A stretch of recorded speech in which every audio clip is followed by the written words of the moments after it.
and we should get the community more involved in the decision making on that part. I too like the green space at Swift Canfield Park because I take my dogs out there. I also see people playing tag football out there and kids simply just running. I believe if we had looked at this original master plan, not from a bird's eye view, but from a street view, we would have seen that all of this concrete, all of this brick and mortar is hiding that green space. It's hiding those trees. It's hiding those planting beds. So instead of just looking down and seeing what we need to look up. We need to see what's going to be taken from our view and from our walkability of it. I support the park as it is right now. Let's not put any more concrete in it. Our park is perfect, just the way it is. All right, let's start with you, Matt. With KSU bringing a football team to Kennesaw, what are the plans to provide a better social environment in Kennesaw for the residents and the visitors to the football games? Great question. I think that, first of all, little known fact, I was 9 o'clock on April 1st, actually I did find out from the athletic director over there, Vaughn Williams. I am number 3 on the reservation list. So I'm excited. We've got 4 tickets, or should have 4 tickets, should we continue to contribute enough. But to the question, I think that we are, along with Kennesaw State, speaking right now on what ways that we can bring together and make an incredible game day experience. I know that's spearheaded by Vaughn over there, but I know that we want to incorporate that through downtown and get the Kennesaw kids downtown and make it a great experience. As a KSU alumni, I will tell you that having football is probably one of the dream come true for me, but also for our community. Looking at West 22 and UFRI, these are 2 new communities to our community, and basically they're all about students. And these programs, these facilities are now housing probably around the neighborhood about 1,500 students. So it's great that we bring those into our downtown and we open up businesses that are attracting those type of businesses, clients as well. We need to look at community projects and community events that work with that age group as well. What Jeff was talking about, the 55 and older, well, we're going to need to attract the 25 and older, 25 and younger. So we're going to need programs with them as well. So I think that partnering with the Alumni Association, I think we can find some great programs for them. Yeah, I think we're all considering that we have a huge university right next door, and all the plans that we make, we have to fit that into the plans because they will continue to get larger and larger, especially when football comes in. And we are working closely with them. I'm actually on a couple of committees that we're talking with KSU now about the plans of making it more walkability from KSU to Kennesaw to downtown, and it's not that far of a walk if you go the right way. So we're working with that, and hopefully it will all come together, and we'll all be able to enjoy the college and everything else we have downtown.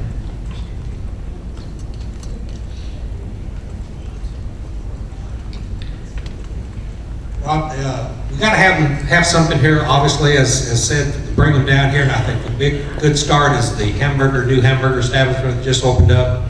I think that's a great opportunity. It's going to bring a lot of the students in from right down there on Cherokee Street, but we need more, and I think that will help. We'll get more when we do the cultural events. That will help bring them down, and I just can't say, I think it's great that KSU is finally getting the football team over there. I think that's a great asset for us. So we need to provide for them, and I think that's what we need to do, look at. I've also graduated from Kennesaw State grade school. I've talked to several students over there, and I've talked to a few of the professors. They have the same concern as the question was asked. It's great we have the student here, we have the school here, we have some of the community students living here, but there's not a lot of outlets or avenues for them to necessarily go to downtown. So, I put the question back to them is what would you folks like to see? And they're starting to throw ideas out to me, which I would be happy to take and share with the mayor and the council and everybody else. But we do need more attractions, more things downtown, and not necessarily just downtown, but as we look at the Cherokee Street development, there's lots of opportunity there to build little niches if we start throwing in some of the roundabouts and make those little villages onto their own. I too is currently attending KSU as well. So I think we have a panel here of KSU, either alumni or students. But I also agree that we need more programs with the football team coming here. Of course, the city is going to grow. And it's going to grow with more diversity in the community as well. So we do need programs that will benefit all students and also businesses in the area, bring more businesses to the area that would be very beneficial to the growing community. More attraction, and once again, more cultural events. That question was asked earlier, but with, once again, Kennesaw being a multicultural college, we would need more multicultural attractions as well here. Well, I'm a football girl, so I say let's go with it. The camaraderie that football brings when you gather, whether you're tailgating or you're going to the football game itself, cannot be compared to probably anything else. So, as Jim said, we just don't need to focus on what it's going to bring downtown. We need to focus on what we can do from KSU all the way to downtown. Because, let's face it, they're not going to come all the way downtown just for one or two or three or four things. They have all of that on Chastain Road that they're flocking to. We've got to look at what we can do in other areas, not just downtown, to bring them this way. But as far as what football brings to a city, I think we all know if we were in a town or near a town that had a college with a sports team. Hold on to that microphone. Next question is, would you consider reviewing the city's policy on take-home vehicles? And also, would you consider requiring all city employees that have take-home vehicles to live within the city limits?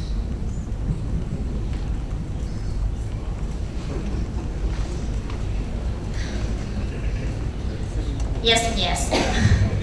And I say that because I truly believe that unless your decisions affect you, then you're not going to think twice about your decisions.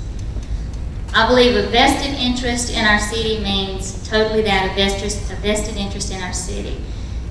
You want to help us build it, lead it, guide it, then live in it with us. Work that closely with us. Take-home vehicles, I don't know many that have a take-home vehicle, and our city manager does. Again, he lives in another city. But I don't know that we have that many that have take-home vehicles. But I do encourage living in the city to be working, or at least a department head in our city.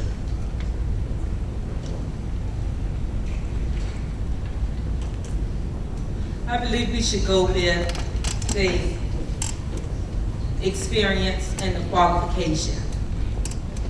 It doesn't matter what city that the leader lives in, as long as that person is qualified. When it comes down to elected officials, then yes, of course, they have to live in the city. But as in leadership, city manager, or other economic development managers, I don't believe that should be a requirement. And if a city car comes with that position for that manager, then I believe that they have the right to take the car.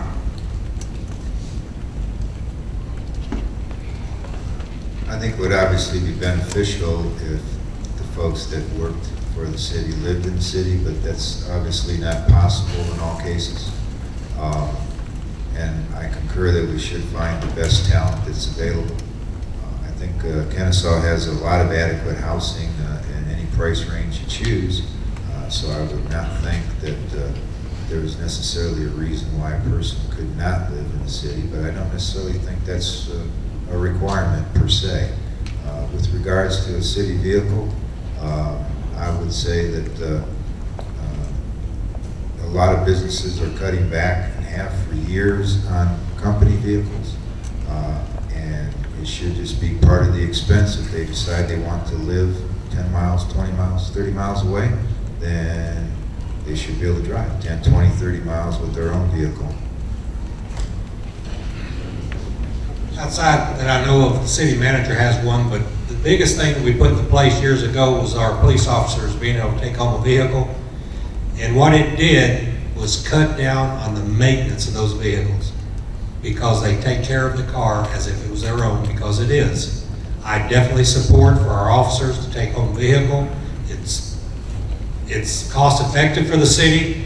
As far as department heads or, city managers, the only one that I know of right now that gets one outside of the police department, and I'm comfortable with that.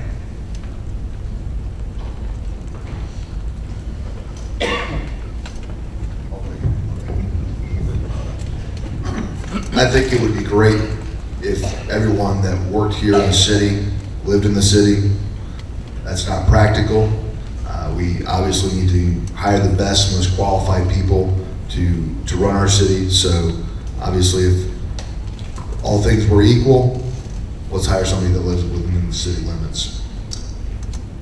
As far as the take-home vehicles, to piggyback on what Leonard said, not only it doesn't cut down on the maintenance, but it is a strong, it's good for the community. People see the police car in the driveway, they go, you know what, I might just keep on going. So I think that's a very viable option.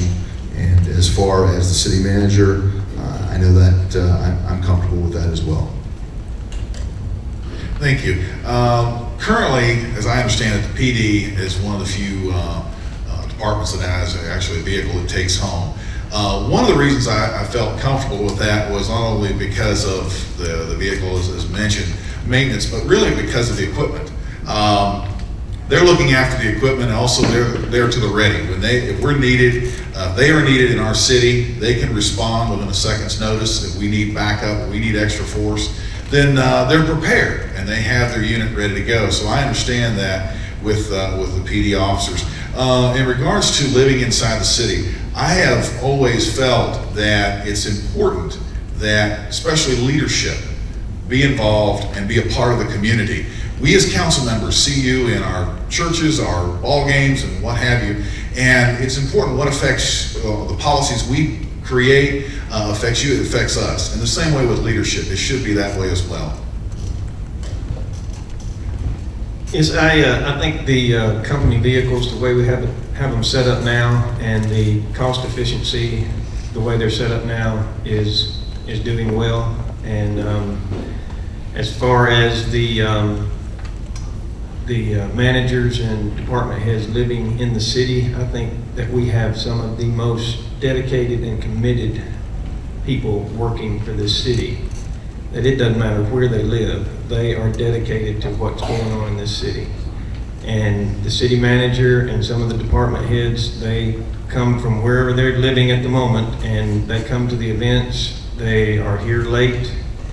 I just don't think where they live is an issue with these people. I'm just very, very proud of their commitment. Well, since you still have the microphone, would you be in support of changing the current election process so that those receiving the most votes overall are elected to the council, rather than the current system of running for a specific post? Does the current system serve a purpose, since candidates are not geographically limited in running for a post? That makes sense? Okay, I'll try that. As far as the post and running for a certain seat, I mean, it's something we could look at. I don't know, I've been used to the way we've been doing it, and it seems to work well. And as far as geographical areas, we have considered that before. We're not sure if Kennesaw is large enough for that, and we'd have to go through the elections board to get that accomplished as well. So there's a lot of issues to look at there. I mean, I'm up for considering it if somebody wants to bring it up. The election process that we've used for years has been that post order, and that's always been confusing because it says post, but what does it do other than the way we sit at the dais, somehow a particular order. Other than that, it really doesn't mean much, and we do need to address that. I think it's getting to a point where a certain area is overly representation of them on the dais, and I think we need to look at that. But I think we also need to keep in mind that sometimes wards are divisive, and we find that in some of our sister cities where they have particular areas of division or districts, and it really doesn't bring the community together. And I like the way the system is set right now. That we all serve at large, and we have the ability to serve all of our constituents, no matter which one they would want to call, which one of us was at the ready. So I think it's effective, but the voting process, I think it works the way it is. Yes, I would. I believe that the system that we have right now, post 3, 4, and 5, we're all at large. Does that need to change? I mean, it makes, without wards or without geographical boundaries, there really isn't any relevancy to it. So I would be in support of looking at something different, whether it's the three council members that get the most votes or something along those lines. I do believe that everybody on the council has the best interests of all the citizens in Kennesaw, no matter where they live, and thank you. With addressing the way the posts are, the only way to correct this would obviously put it in a district or have somebody represent a given post. I don't have a problem with the way it is, everybody at large, but the perception, if you have a lot from one area, people's gonna say, well, okay, they're running this city. To correct that is not necessarily the top 3, but go ahead and go and set up a post and have somebody run from in a district, a geographic district in the city. That's the only thing with that, if you want to address it that way, but I support what it is now, and it's worked since the inception of Kennesaw, so we could always look at it. The only thing I would say is put in, obviously, geographic locations and run people out of those areas. As everybody said, you have a choice of making districts or wards, and you must live in that ward in order to run.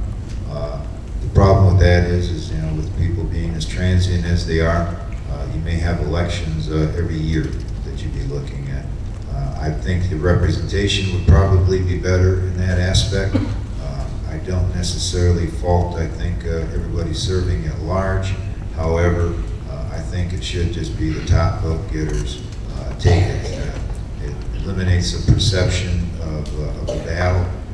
In the media, some folks are real fancy to say, gee, okay, you're going to go up against this person, you're going to go against that, and it's not really that.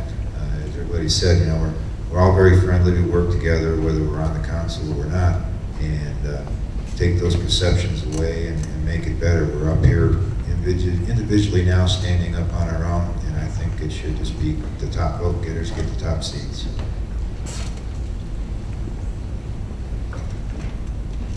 I agree with the question as in the top 3 that gets the most votes should be the ones elected to council. But on the other hand, I also agree with the geographical area in wards and dividing them up into wards. and that will eliminate everyone coming from one area. I grew up where everything was broken into geographical areas. Can I say specifically what I prefer? Not right now, no, I can't. That is something I would rather look further into before I gave you a definite answer.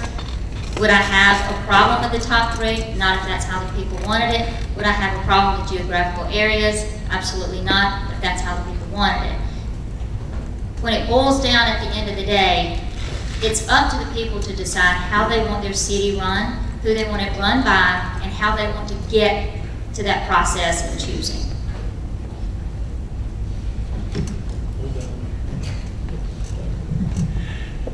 One quick question. Do any of you all agree with term limits for council members?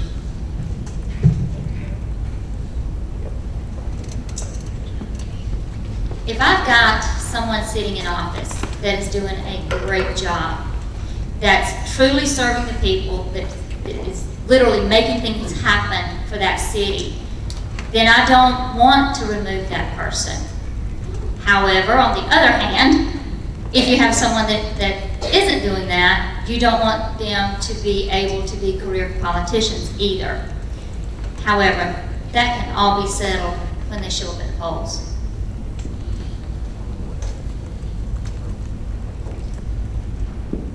I agree with term limit positions. After 2 terms, I believe it's time for someone else from the community to have the opportunity to represent and serve. I really don't have a strong feeling one way or another. However, I do have strong feelings with regard to the 95% of the people that typically don't vote, and probably of the 98% of the people that we don't hear a voice of. And I would like to see somehow us to have maybe more referendums added at voting time to maybe talk about a lot of these issues and get more input from the citizens. But either way that the citizens feel that they want their city run, then that's the way it should be. I think at this time I do support term limits. I mean, look at Washington. I mean, geez, half of them, they've been there all their life. So, but I would, at this time, I probably would support, would it be 2, 3, whatever, you know, we'll just have to, that would have to be discussed and considered. That'd be my views on that. I believe that the citizens should decide who's in office. They should, if they believe that somebody's doing a good job representing their city, they should vote. I also agree with the Jim on we should have more referendums. We should get people out, get them, you know, for lack of better terms, get them riled up, get them to care, and I would like to see that happen more. Term limits, I used to feel that if a person had an I beside their name, you're out of here. I basically felt that they needed to go on with life and do something else.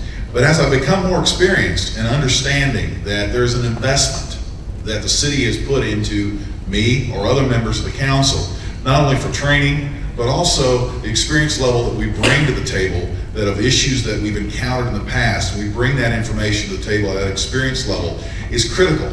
And it's very important that that information be transferred from one term to the next, or be used from one term to the next. So it's extremely important. But piggybacking on the idea of our voters, elections have been very poor turnout here. We have roughly about 31,000 people, about 24,000 registered voters, and of that, probably less than 2,000, maybe 3,000 people actually vote in the non-presidential elections. We need to get out the vote. We need to get everyone out. We need to talk to our neighbors and get the vote out. I agree with Bruce as far as the experience and the training, and I believe you need that in a group like this. You need to know the background. As far as term limits, I believe that can be decided by the voters. All right, Mr. Church, you If you could emulate the development of another city, which city would that be and why?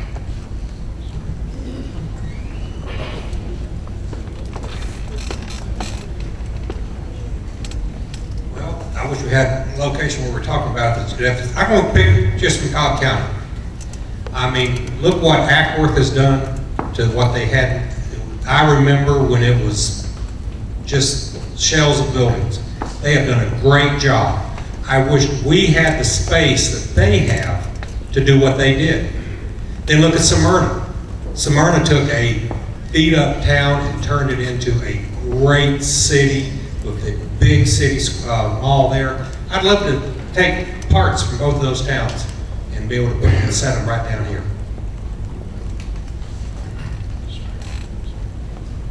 I would probably choose my other alumni, which is University of Michigan in Ann Arbor. Ann Arbor caters to the school.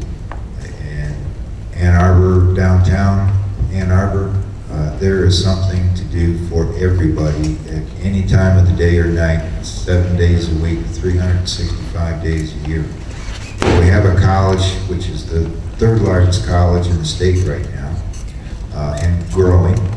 We should marry in a little bit more, and if we cater to the students, that will be better and great for all the businesses that decide to come in here and to cater to the folks and provide a lot more entertainment and venues and attractions for us in the city. So it would be Ann Arbor. If I had the opportunity, it would be Smyrna. Smyrna has done a tremendous job over the past several years on redeveloping their downtown area, and it has many stores, different little shops. That would be great if Kennesaw can kind of mirror that in their downtown area, and will also bring a lot of tourist attractions to the area as well. Well, I have a combination. Of course, Auburn, because they have melded the students. It is a college town. They've melded the students with the older generation, and it works beautifully. My other would be Chattanooga, because Chattanooga has brought in a very multicultural group, and it just smoothly operates. So if we could take what Auburn did with its town, and Chattanooga has done with its town, and bring those to Kennesaw, we don't necessarily have to have the river, we can make this happen. It's just the decision of putting the right people in the right places with the right experience, doing the right thing, and it'll happen. All right, I've got quite the combination here. I would take the basis of Kennesaw and add in a flavor of Milwaukee with a hint of Savannah, Marietta's downtown, along with the activity of Ackworth. Thank you. I think I would have to pick, if I had a city that I enjoyed visiting recently, was Charleston. I liked the way it was laid out with its multicultural events, and it also had a real nice flavor of a college town. But I tell you, to be honest, there's nothing like Kennesaw. I think we have a wonderful potential. I think there's no other city like this, and I feel like so strongly that this city has the greatest opportunity right now. Its growth and its opportunity for success with the KSU so close by, that folks are going to be looking at us and wanting to imitate us, what we're doing. Thank you. In my business, I travel around to a lot of different cities and towns, and one of the ones that I really enjoy just going through is Roswell. You can go downtown in Roswell on any given day, maybe around lunchtime. You can deal with the traffic, but just driving through there or walking through there, there's people sitting outside, there's people talking on the street corner, there's people going in and out of shops. It's just hustle and bustle all the time, and it's not so busy that it's not quaint. And also, I've spent a lot of time in Savannah, and Savannah is a wonderful city. I just love that place. I know we don't have the river and we don't have the boats, but the walkability and the people just joining up and doing things together outside and all the shops and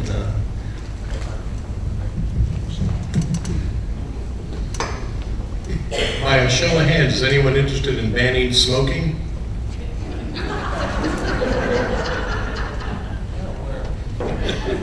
Just thought I'd ask, I read about that in the paper one day.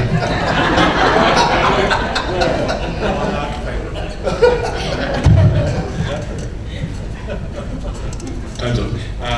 All right, start with Jeff. What ideas do you have to encourage business owners to locate their businesses in Kennesaw?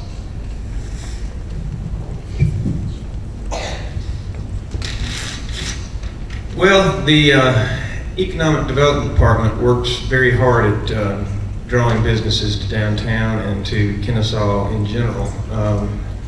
They offer up many different attributes of Kennesaw. I mean, we've got, as we mentioned before, we've got the museum, we've got the gardens, we've got Swift Cantrell Park. We have many visitors coming in, and we have the places to put them. We have the availability to bring in businesses. We have the buildings. We have different plots of land that we can offer them. And the Economic Development Department and Planning and Zoning work very hard to draw businesses here. And there is a lot of activity going on to get those businesses here.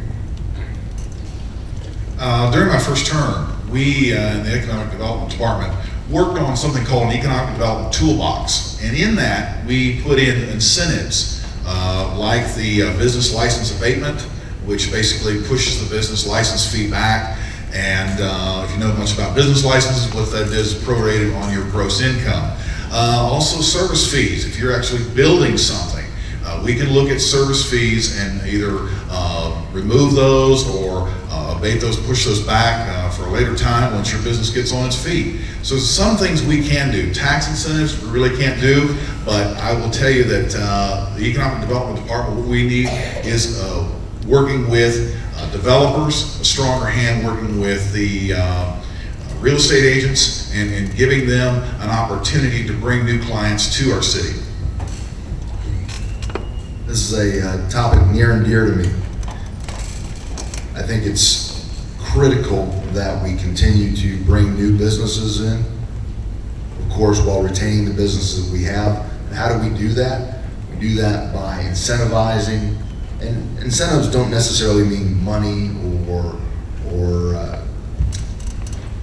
rebates on business license, although those are great ways to do it. I believe that we can do that by simply showing what Kennesaw is. Showing, hey, we have these great assets. We have, like, I don't want to repeat everything what was just said here, but we can work with the Kennesaw Development Authority that does have the opportunity to possibly incent jobs through that authority. Years ago, Kennesaw offered to businesses a facade grant to come in and take over an existing building that needed to be restructured and open up a business. Now that worked well at that time, but now we've got to give them somewhere to come to, and with this new development that's going to hopefully happen here shortly in downtown, it will give them somewhere we can draw the businesses in, because then as the restaurants, we need more restaurants to go in, and then little shops. But I think Kennesaw's done well in attracting business in the past with some incentive programs, and I think we need to do the same thing in the future and just give them a place to come to, and that's what Kennesaw's working for right now. I think everybody's made good comments. One thing I would have to consider would be the Cherokee Street. That's our main corridor into Kennesaw. It's been sadly neglected, and I know we've had some walkability studies, and there's a master plan going in place. If you would develop that and have some master plans and stuff to work with on that, I would suggest that we, maybe as we have a master plan for downtown, we have a master plan for Cherokee Street, maybe the Development Authority can have a master plan for the businesses look at all the assets that we have and all the attractions and the businesses we have. Let's get together and see what they might want as a whole, so we'd be a little more focused as to what type of developments we want to bring and where we want to bring them. As Matt stated earlier, offering more incentives. Incentives doesn't necessarily mean money all the time. And making the licensing process easier. Sometimes I have said and saw business owners in the past, go through the whole process and still has not gotten the business open. So I would look for the council to make that process a bit easier for business owners that at least try and put all effort and spend their money to have, their businesses open. So more tax incentives, not necessarily meaning money, and also making the licensing process easier. Well, I think we all agree it takes incentives to get businesses here, but it's not a situation where you build it and they will come. You've got to be willing to go out and get those businesses. I've recently attended expos down in Cobb Galleria. Kennesaw was not represented, however, Charlotte, Texas, or Houston, Texas, Austin, Texas, Miami, all of those cities were there looking at these businesses and courting them to bring them to their cities. Not necessarily that the building is already there. A lot of them will come in and they will build their building because they're their franchises, their stipulations that they have. As well, as I don't know how many of you know, that Remington, Magpul, and Alfred, all gun companies, are currently looking for places to build their manufacturing businesses to more Second Amendment friendly states. I've sent this information to our mayor and council. So what are we going to do with it? Ithaca is building a 20,000 square foot building and 120 jobs. Hold that mic. Since Mr. Sebastian mentioned this, I'll ask this question. Do you have any ideas or plans to improve Cherokee Street, not just in front of West 22? Well, Mr. Sebastian, if you go down Cherokee Street right now, the roads are very narrow. The road conditions in themselves need repairing. So are you repairing them first? Are you going in and widening them? What are your plans to do? I think we have to look at what we want to do. Not just go in there and piecemeal it and then have to come back a couple of years later, put more money into it to change what we have just done. I think that takes a little more study than just being able to answer that specifically right now.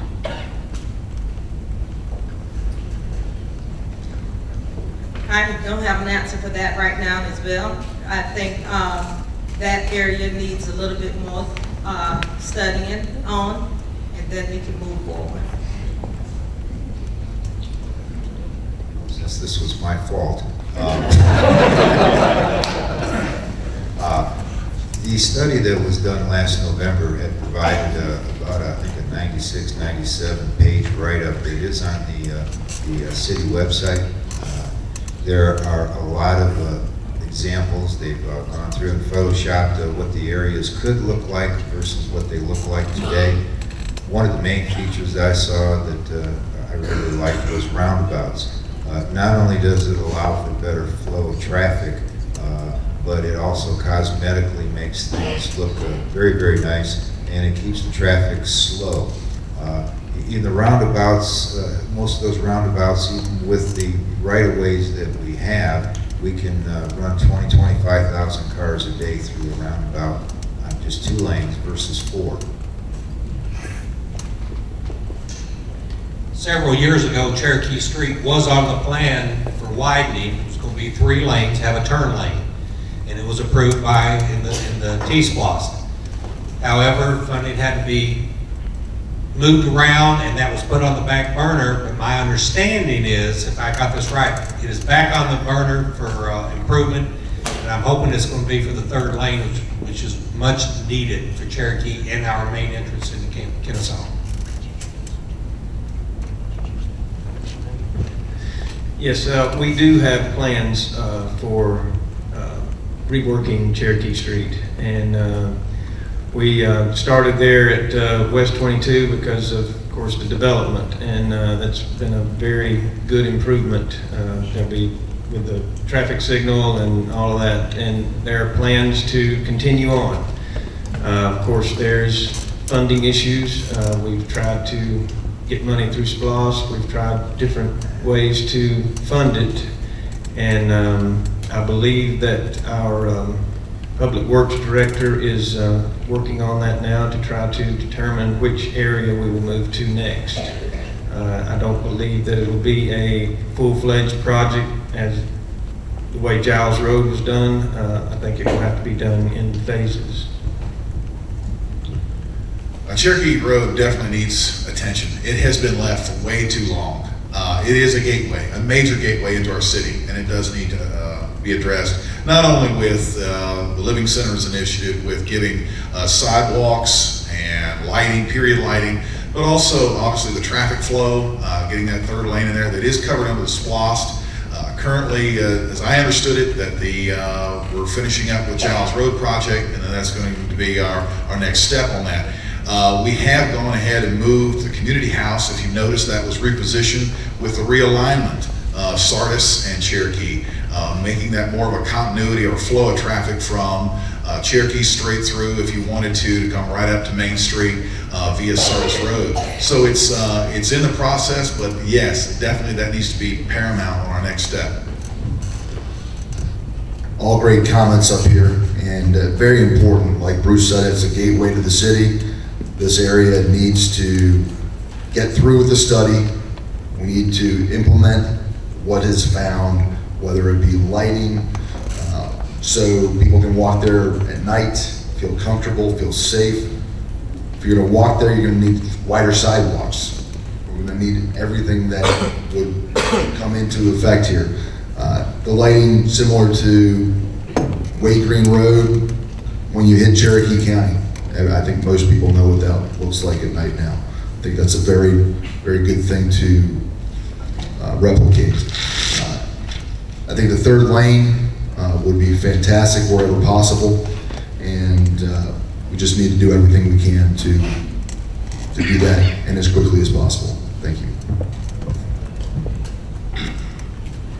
Well, Jeff, let me start with you. Listen up. Assuming sufficient funds are not currently set aside to adequately fund current and future city retiree health and pension costs, would you be in favor of cutting expenses elsewhere in the budget and reallocating those funds toward the funding of retiree health and pension benefits? What expenses in the budget would you consider cutting? Okay, well, the pension and the health are two different things. The pension is through GMEBs, and it is, at this current time, it's 84% funded. It fluctuates as the market fluctuates, and we are given the amount by GMEBs to pay for a year, and it's divided by down to the month, and we pay a certain amount a month to keep that up and keep it at a certain fund or certain rate, so that we have those funds there. The insurance, I'm guessing that's for retirees. That is currently needed to be put on the books. It is paid as you go, which if you read the report we got from the actuary, that is the typical way most cities pay. Without repeating a lot of his information, exactly, it has been funded, the portion of the retirement portion. The health insurance portion, we get an update since we are self-funded for our health insurance. We look at it from a program as we go, as the retirements are presented. We look at it from that program and say, okay, fine, we have this many employees retiring this year. The concept of all of your employees retiring at one time is probably not going to happen. We have approximately about 200 employees, so hopefully we're not going to retire everyone at one time. And that concept, so where we balance the books, we bring those two together, and in a concept that we pay portions of it as is presented by the retiree. yes, without jumping on and repeating everything they said, those are very valid points. We must pay the minimum required by the GMA, and that, I believe, is 70%. We're doing extremely well at 84% in the funding, and much better than many other cities in the metro Atlanta area. And it's critical that we do not cut any of the retirees' benefits. Thank you. Yeah, there's not much to add to that. The fact that government tells the city how much they calculate on the employees, and they tell the city how much to spend or how much to send out each month. And the city writes a check every month that goes into that fund. My understanding is there's $8.53 million already sitting down there in the fund drawing interest. And again, what was said, not all the employees will basically go through the rule of 75, they'll lose some, so that extra money is sitting there. So I think we're in good shape. The city is doing what it's supposed to do to make sure that these benefits are taken care of. I think on the benefits side, with the GMA and working through that, they're kind of being dictated as to what they need to put aside. The benefits side, though, those are self-funded, as they said, and that's what put Detroit down, and that's what put a whole lot of cities in a lot of financial peril. I mean, it's all over the news. Most of the cities, especially out on the West Coast, most of them are technically bankrupt right now. They just haven't filed for it yet. But just because the government gives you the loophole and says you can use X amount of percentage for a return, maybe it makes it legal, but it doesn't make it right. With respect to the reserve, the retirement accounts, I would recommend that we look at possibly doing 401ks directly for each individual. Money's always there, and it's theirs, and there's no problems to be worried about in the future. With this question, I have no comment about the retirement fund. So far, from what I read in the budget and looked at, and also with the GMA and everything that's put aside, I did not see anything wrong with it. That question, I pass it on to them. Thank you. I don't know where you would start cutting out of the budget to start funding that. I mean, I really don't. I'm not a money person. But what I do know is that part-time elected officials do not need to get a pension on the day they walk in and not have to pay into it themselves. Right now, that's not happening. The city's paying their pensions for them. If we're going to do this, we need to do this fairly. Either we're held to the same standards that our employees are, or we as part-time aren't given that at all. I don't know of another part-time position that you're given a pension as well as being able to get benefits. I just don't. Well, we were just about finished, but that's an interesting question. Does anyone up there want to comment about the part-time employees getting pensions?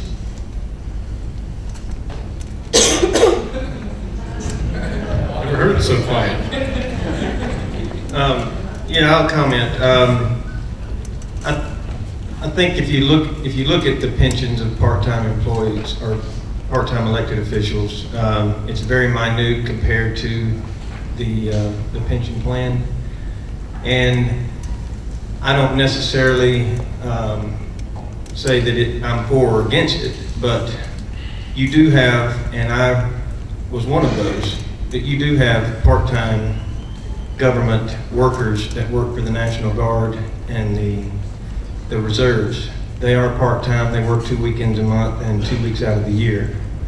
They get a pension immediately when they start, and they are part-time, and I think they well deserve that. And it's very minute as well. But I think if we compare it to that and compare it to the overall pension, I don't think we're really talking about much. I'd like to see us move toward a 401k, meaning that the city is not contributing is that if we want to take the stipend that we're given, which if any of you don't know, it's roughly $1,000 a month minus before taxes. And I'd like to see us move to that, so that if we wanted to invest our stipend toward a retirement plan, fine, you can do that. And, or you can do whatever with it. But I think the idea we're not pitching in, I think there's something we need to address on that. I think Jeff and Bruce have made some good points here, and I would entertain going to a 401k plan as well. I think that it's something that needs to be looked at very strongly. I hadn't thought about the 401k. I think that's an interesting point and should be looked at. Right now, my understanding is we're a little over 1% of the entire city budget goes towards these pensions. So I think maybe the 401k is a area to look at. As I mentioned with the employees in a 401k, I think that would be advisable for the mayor, council, and any other elected official. And again, it's a part-time position. You know, my feeling is that I don't think that deserves a pension or benefits.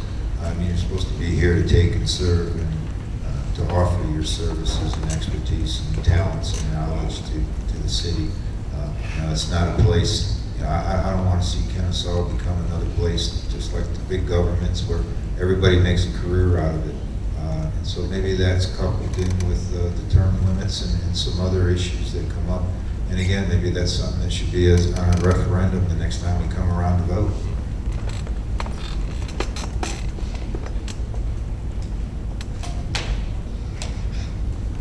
I agree that part-time employee is part-time benefits. And I also agree with the 401k plan. I think that would be very beneficial to the elected officials to put into. Okay, since I opened this can of worms, I still go back to saying part-time elected. The Guard are not elected. That's their job. Yes, they should be covered. I have no problem with that. But a part-time elected official, I do not believe that it needs to be paid for us. If we want it, we need to pay into it. It's just like our employees. How can we ask someone to do more than we're willing to do ourselves? I don't believe that. Keep that microphone. All right, we're at the end. You each have 1 minute to give your best pitch, why everyone should vote for you.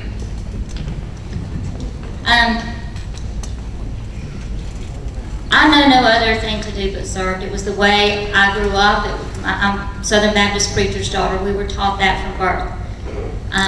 It's not about me. It never has been about me. I'm not here to make any money off of you. I believe it's time that we give the city back to the people. We give it to them fairly. We give them what they deserve. I don't want to see us end up like Detroit.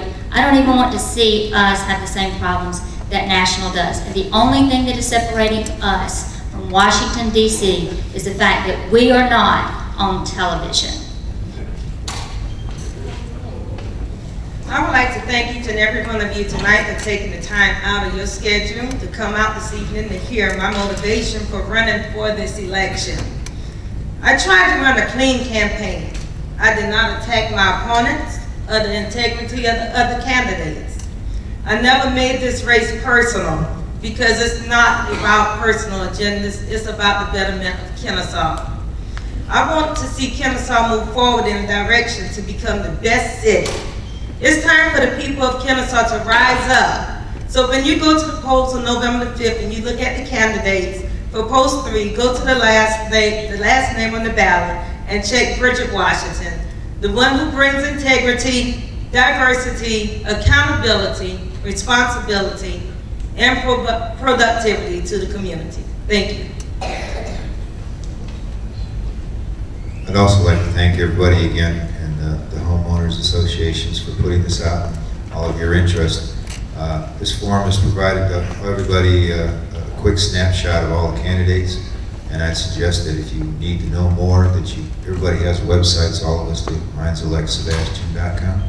Stop there, our contact names are there. You can contact us by phone, email, whatever. But I would like to close just saying that remember that I would like to provide you with leadership and creative solutions to help with our unchecked spending and to save your tax dollars and to help with any neglect that might be in any of the employee programs and to have an overall accountability for all of the city officials in Kennesaw. So please vote for Jim Sebastian, November 5th. Thank you. I would like to also thank Butler Ridge for the refreshments, Legacy Park and English Oaks for hosting, and all of y'all for coming out and listening to us. I have a love for this town, always have. It showed when I was mayor. I just want to bring back a fiscal, conservative responsibility and common sense to post 3. I am Leonard Church, and I'm asking for your vote 2 weeks from today, November 5th. Thank you. Good night. Just very quickly, thank you to everybody involved tonight. It's been refreshing sitting here and discussing all these great topics. Just briefly, I was raised in a house where my mother was a Democrat, my father was a Republican, and the only thing they could agree on was that you need to get involved. You can't complain, if you will, if you don't get involved. And that's what I want to do. That's what I want to continue to do. And this place, I want to serve also because of my daughter and your children. And it's all about the kids now. They're our leaders. And make this continue to be a great place to live, work, play, and pray. And if you want more information, you can go to www.votematr.com. I want to thank everyone for being here this evening. It's been a great enlightening experience, I hope, for everyone. Why do I want to serve as a council member again? I'm taken back the first time I was asked a similar question, and it was a simple answer. It's simply because I love Kennesaw. I love its diversity. I love its youth. I love its maturity. But like love, it is a little bit complicated. And also the fact is that I love the fact that it has a wonderful opportunity for it. I'm a little selfish though. I want what I love to do well, and I want Kennesaw to do well. I've had the chance to meet new people. I've had the chance to go to new neighborhoods and meet some wonderful opportunities. So the way I see it, I've already won. So I need your support on November 5th. I appreciate it. Thank you much. I'm here to serve, and I enjoy immensely serving other people and helping other people, and I always have. I have a proven record of doing that in this community and in others, and I have a proven record of integrity, honesty, and transparency. I conduct business that way here. I conduct business that way in my own business, and I believe that is the best way and the only way to conduct business. I look forward to serving another 4 years, and I appreciate your support. And I would like to ask, since I got the last voice here, I would like to ask that you all pray for all of us up here. This time of year is very trying on us, and it's very trying on our families, and it's very trying on our friends. So in your daily activities, if you could just remember everyone up here, because we're all up here to serve and to make Kennesaw better, and we all want to do that for you. All right, thank you, candidates, for being here and putting your names on the ballots. And thank everybody for coming. You can back up and come meet the candidates.